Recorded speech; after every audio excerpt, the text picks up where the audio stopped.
hold lang mga igsoon, magampo una kita.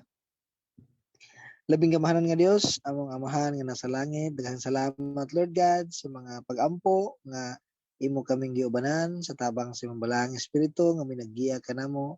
Lord, ug ingon man Lord sa among paghisgot, pagpaminaw sa imong buhing pulong, among yangyo, ang imong balaang espiritu nga mo'y mag-aandam sa among mga kasing-kasing gunahuna ug magapanalangin sa matag usa kanamo nga ang among madungog karon nga mga kamatuoran gikan kanimo matisok kini sa tabunok nga parte sa among kasing-kasing ug amo kining makinabuhi uban sa imong kusog ug tabang Ginoo. Ingon nga kahayag, ingon nga walking Bible Lord dinhi sa kalibutan dinhi sa ah, Pilipinas diin kami nahimutang Ginoo. Salamat kayo Dios. Mag uban usab ikaw dumala ka sa kinatibuk-an sa mong paghisgot ingon man kanako nga imong instrumento nining kagabhion Ginoo. Lord, padayon na mo gyampo ang mga connection namo Lord sa mga naggamit og data ingon man sa wifi Lord God nga mahimong salud gay namo nga tinaw klaro ang pulong gikan kanimo nining kagabhion. Salamat kay Dios dalaygon ka sa ngalan ni Ginoong Hesus. Amen o amen. Okay mga igsoon, ang Efeso Kapitulo 2, versikulo 1, paingon sa 5, nagkanayon, gikan sa kamatayon ngadto sa kinabuhi. Ang gi-title ni sa Bisaya nga version sa Bible, no? Verse 1, kaniadto patay kamo tungod sa inyong pagkadautan ug pagkamakasasala. Gisunod ninyo ang daotang pagkinabuhi sa kalibutan ug ang pangulo sa mga kagamahanan diha sa kawanangan, ang espiritu nga mo'y nagmando sa mga tao nga misupil sa Dios. Kaniadto kitang tanan sama kanila na kinabuhi sumala sa tawhanong kailibgon ug sa mga pangandoy sa atong lawas gunahuna. Busa tungod sa atong tawhanong kinaiya, gikaligot-gutan kita sa Dios sama sa tanang katawhan. Sa verse 4, apan dako kaayo ang kaluoy ug gugma sa Dios alang kanato. Bisan gani nga kaniadto patay na kita sa espiritu tungod sa atong pagkadautan, gibanhaw kita niya uban kang Kristo. Naluwas kamo tungod sa grasya sa Dios. Ang word nga kamo, ang sulat man kini ni Apostol Pablo ngadto sa mga taga-Efeso, mga Kristohano dito sa Efeso, from Paul, no? Uban sa lamdag sa Dios, nga apostol ni Kristo Jesus tungod sa kabut-on sa Dios, alang sa katawan sa Dios diha sa Efeso nga matinumanon kang Kristo Jesus. No? Ang verse 2 diha sa chapter 2, ang Dios nga mahan, atong amahan ug ang Ginoong Kristo maghatag kaniya sa grasya ug kalinaw ang panghinaot ng prayer, no? Sa matinumanon sila, no, tungod gihapon kay kabubuton sa Dios. Kay ingon man nga ang mga sulat ni sa mga taga-Efeso nga matinumanon ka Kristo, no? Kabubuton gihapon sa Dios, iyang grasya pinaagi kang Kristo Jesus. Sa present nito nga situation nga sila matinumanon. Nadungog ni Pablo ang mahitungod silang pagtuo kay Ginoong Hesus sa ilang gugma sa tanang katawan sa Dios. Kay naa naman kanilang balang espiritu muna nga nag-obey sila sa pagpangulo ni Ginoong Hesus sa ilang kinabuhi, na. So naman to sa verse 1, no? Makita nato nga ang ato ning giuluhan o gihawas sa Dios. Anong kailangan man sila ihawas, no? Unsa di ay sila kaniadto. So kung sila karon unsa nakita ni Pablo nga matinumanon na sila, buutan na sila, mahigugmaon na sila, obedience na sila, apan gipukaw pod ng ilang kaniadto. Unsa day sila kaniadto? Ang verse 1 ng kanayon, kaniadto patay kamo tungod sa inyong pagkadautan o pagka makasasala. So patay, no? Dili man literal nga patay, apan spiritual mo nang patay spiritual, no? Walay Ginoo sa ilang mga kinabuhi, dautan ang mga pagkinabuhi na kay wala man gyud matarong gawas sa Dios. Apart from God, walay matarong, no? Kung unsa man sila karon, no? Murabag sa istorya pa nga nagkinapayas ka na karon, no? Pero unsa man ka kaniadto, no? Kung atong isgutan ang kaniadto, no? Ulaw kayo, hugaw, no? unsa ko sa una, no? Unsa ka sa una, no? Lahuay, bastos, no? Ngilad, no? Way pulos na pagkinabuhi, way hinungdan ta nga klase nga pagkatao sa dihang panahon nga wala pa ta nagmatinamanon sa Ginoo, wala pa ta nituo ni dawat ni Kristo Jesus, ingana ta nga klase nga pagkatao apan gihawas ta sa Dios gikan ni atong tanan o sa atong una nga punto, gihawas ta sa Dios gikan sa atong kaulipnan kay spiritualidad ta makasasalang kinaiya, no? Unsa may mga daotang pagkinabuhi sa unang panahon? Unsa mga kasalang kinaiya sa unang panahon? Ang Galacia 5:19 gibutiag diha nga sayon kaayo pag-ilas buhat sa tawhanon kinaiya. Makita kini diha sa salawayon nga pakighilawas, hugaw ug gilas nga mga buhat, ingon man sa pagsimba sa mga dios-dios ug sa pagpamarang. Makita usab kini sa pagginuntanay, nagbingkil-bingkil, sa kasina, sa kapungot, sa kahakog, sa pagkabahin-bahin, no? Pagkamasinahon, pagkapalahubog, pagkamapatuyangon sa lawas ng kaibog, ug uban pang mga butang nga sama niini. Busa pasidanan ko kamo karon sama sa akong gihimo kaniadto ang magbuhat nining mga butang nga walay dapit sa gingharian sa Dios. Muna ang Galacia 5:19 ug 21 din ang mga igsoon, no? Sa panahon sa biblikanong panahon, no? Kana ang ilang mga daotang kinaiya. Sa atong panahon na pa na nga mga kinaiya. Yes, mga igsoon, no? Ang salawayong paghihilawas, hugaw, hilas ng mga buhat, na siya. Pagsimbang Dios-Dios, pamarang, tanay, bikil, kasina, pungot, kaagkog, no? Bahin-bahin, pagkamasinahon, palahubog, patayangon, sa lawas ng kaibog. Napubay wala na apil yung mga igsoon. Yes, maraayo nga wala na apil. Unsa ka? Kang kurakot, no? Drugas, bisyong inom, no? Sigarilyo, sugal, wa man ang ginaapil. Apan ang giingon sa unahan, ug uban pang mga butang nga sama niini, no? Karaan na kay Biblia, pero nasapon niya, nasakop niya ang tanang klase nga kinaiya nga makasala, no? Kay ang Dios kabalo ng daan nga ang tao mosamot pa kangilad, no? Ang kinaiya, no? Guban pang mga butang nga sama niini apil na, no? Maay din ang pangurangkot, no? Maay din ang gagamit og drugas, maay din ng bisyo, inom, sigarilyo, sugal, no? So, no? Ug uban pang mga butang nga sama niini. So gisulti ni aron wala nay makapangatarungan pa kung unsa kadaotan ang tao, no? Nga may ganahan niyang sundon ang mga daotang buhat kay siya spiritually dead man, no? Ang verse 2 and chapter 2 verse 3 diha nato makita ang kamatuoran nga ang tanang tao wala exempted, no? Nagabuhat ug mamatuod gayud nga naay makasasala nga kinaiya. Wala ta nakatugma, no? Wala ta nakahit sa bullseye nga ang Dios atong higugmaon sa tibuok sa atong kinatibuk-an, no? Wala nato mapakita ang paghigugma sa atong isigataw sa atong kinatibuk-an. Nasalaag kita sa pagpakasala, di nato kaya luwason ang atong kaugalingon, no? Nagpasabot ba ni mga igsoon nga kay ang mga Kristiyanon, no? Sila lang ang makabuhat og maayong mga butang? Siyempre dili, no? Daghang mga tawo nga nagbuhat og maayong mga buhat, no? Alang sa uban tungod kay ang tanan nga mga tawo gihimo baya sa dagway sa Dios, no? Apan wala nila na nasabtan, no? Wala nila nasabtan pero nganong magkinabuhi sila nga naay makita nato nga tinarong.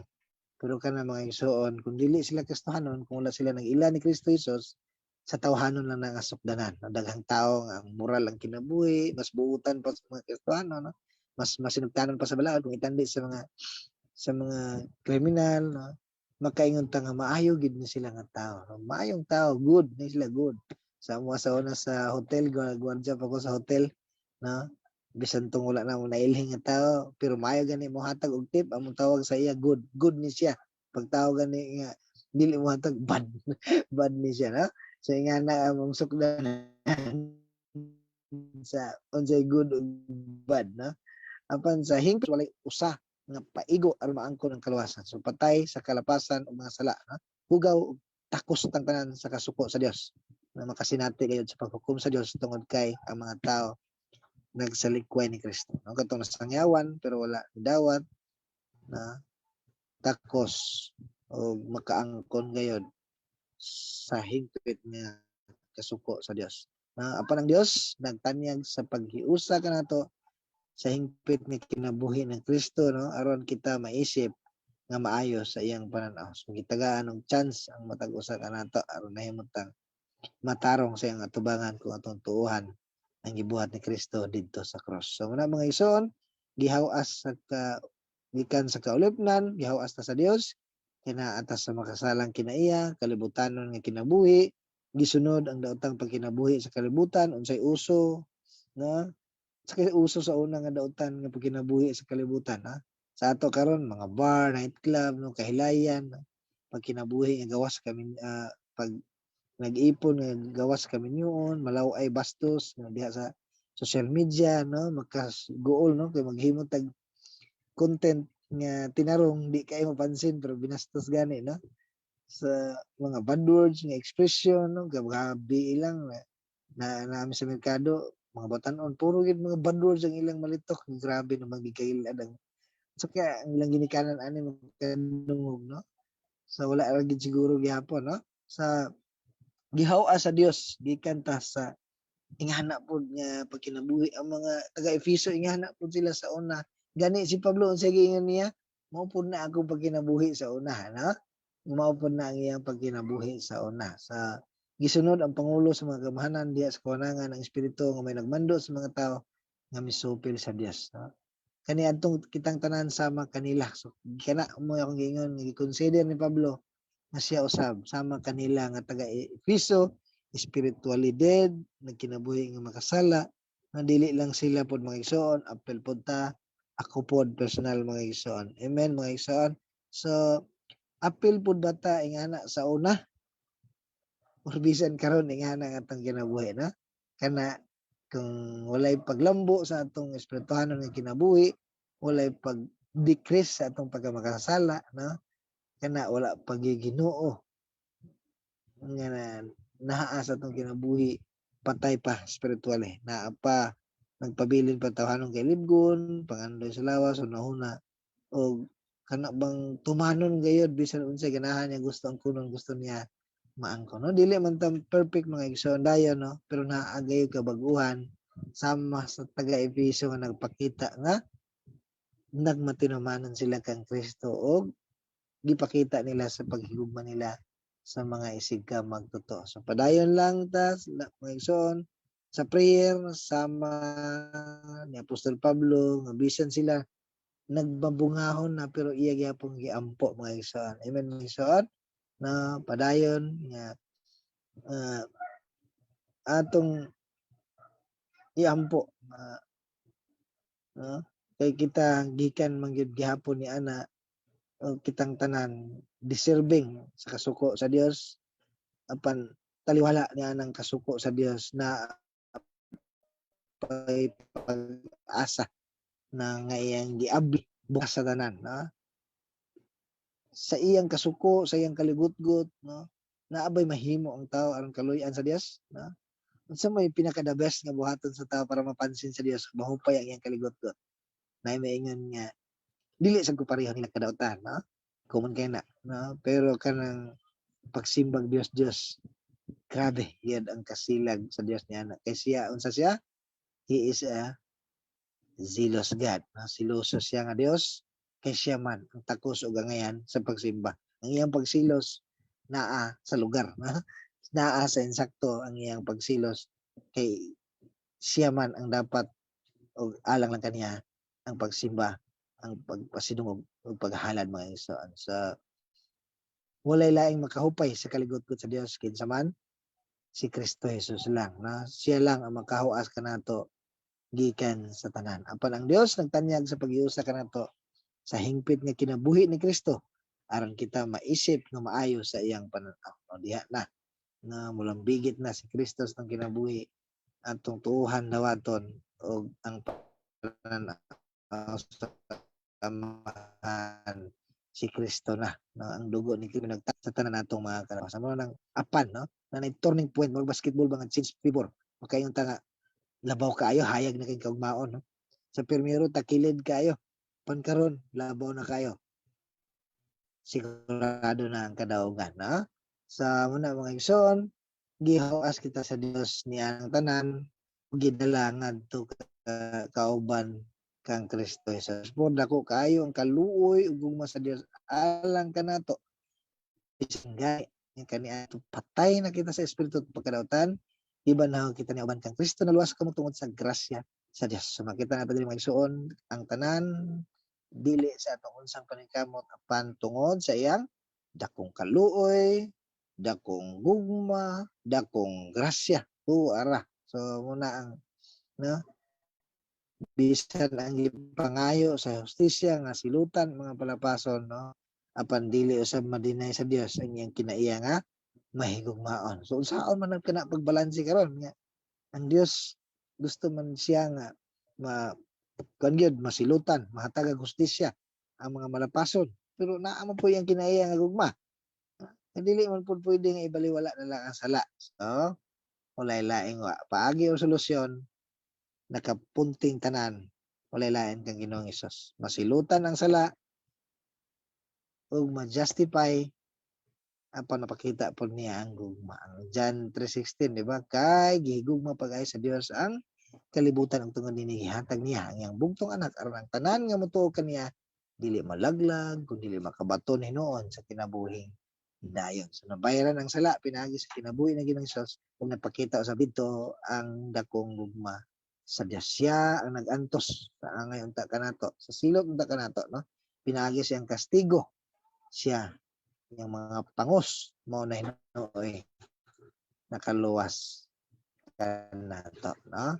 Sa naana sa Isaiah 53. So sa na-serve ang justice o ang gugma pinaagi sa katao sa Dios nga si Kristo Jesus. Amen mga igsoon. Kung walay paglihok sa grasya dili gid ta mahigmata o magkaamgo man lang, no? Bisag unsaon pagmakmak sa pulong sa Dios bisag klaro na kaayo nga kaluwasan kay Kristo Jesus lang musupak gid ang tawo. Naagid say rason, maglain gid sa bangag, mangitag lusot, no?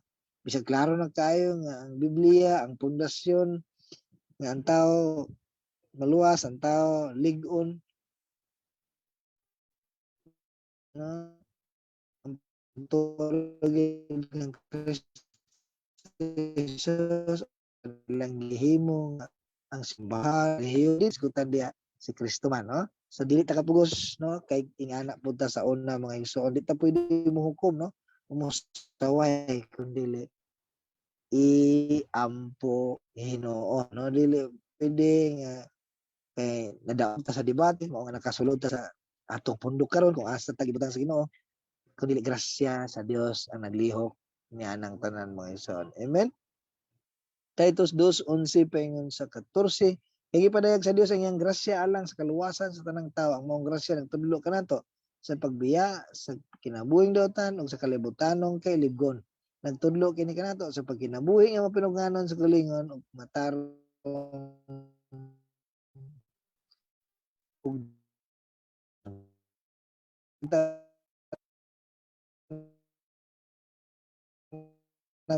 no nga bisan ang atong kaluwasan nagpakitag dako ug daghang rason kung ngano nga ang mga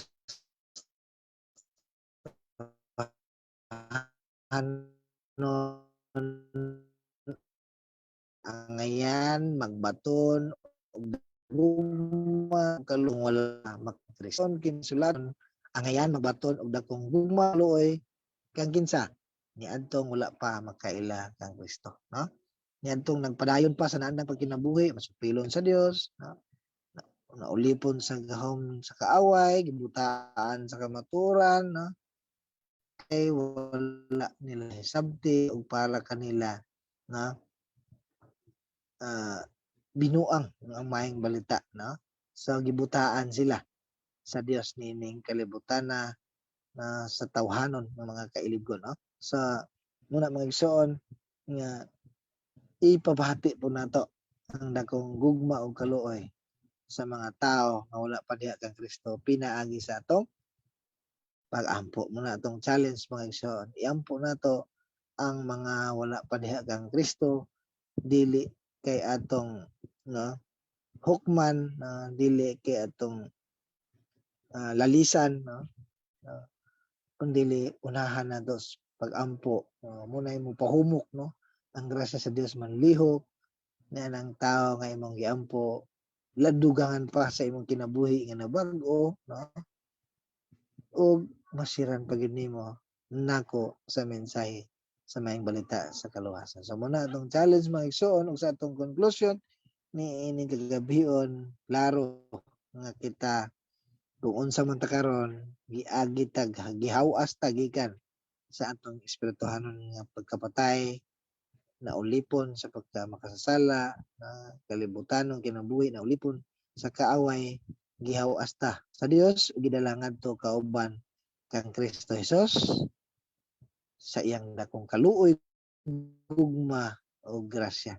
Busa tabangan nato ang mga tao pinaagi sa prayer no pagsangyaw sa gospel uban ang dakong paghatag og pasensya no mao kana ang atong pagpakita sa gugma o kaluoy pagpasensya patience no ang atong ipakita kay kita gipasensyahan usab sa Dios gipakitaan sa akong kaluoy ug gugma o grasya.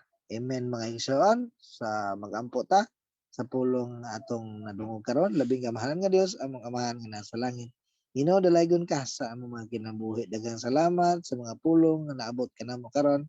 Among pag-ampo amahan nga manlihok ka sa among kinabuhi. Aron Lord ang mga challenge Lord nga amo usab nga mapaambit Lord sa among isig katawo nga wala pa diha kanimo Lord sa among mga trabahuan, sa among pamilya, sa among mga komunidad diin kami nanimuyo Ginoo. Kabangi kami nga Lord mapakita ang kahayag nimo sa among mga kinabuhi o dili usab kami magduha-duha, magmaulaw sa pagsangyaw sa gospel o pinakauna na namo buhaton Ginoo ang among ilambigit iduol diha kanimo ang ilang mga pangalan diha sa pag-ampo nga ikaw mamuhat uban ang imong grasya Lord ang imong kaluoy ug gugma sa mga tawo nga imong gamiton ang among kinabuhi alang kanila. Salamat kay Dios sa imong